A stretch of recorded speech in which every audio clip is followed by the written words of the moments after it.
naman na sa panahon ngayon, especially in social media, marami na pwedeng gawin to show lang na interesting ka, or well, yung word talaga is maraming nagpe-pretend or maraming ginagawang fake ngayon sa social media.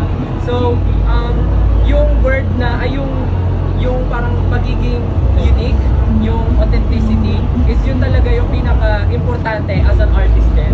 Kasi we know na sa panahon ngayon, maraming nauuso, maraming mga bagay na mabilis magbago, and as an artist, mahirap siya, it's a struggle for us kung paano, lagi namin iniisip paano sasabay sa uso, paano yung next namin ilalabas, kakagating ba ng tao.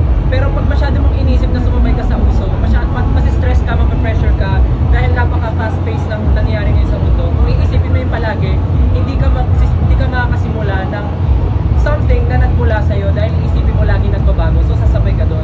So kung hindi ka matatakot na ipakita at ilabas kung ano talaga yung true feeling mo, yung nasa puso mo, may hirapan ka ipakita kung sino yung totoo ka. Pag hindi mo sinunod ko na yung nasa puso mo. Same with Pepsi, marami nagbabago ngayon, marami lumalabas na bago, but nag-stick sila kung sino sila, and nag-stick sila sa kung ano yung napipil nilang tama for the product. Kaya ngayon, kasabay ni Pepsi, with SB19, sobrang proud kami dahil mas pinatatag and mas pinabold, stronger than ever.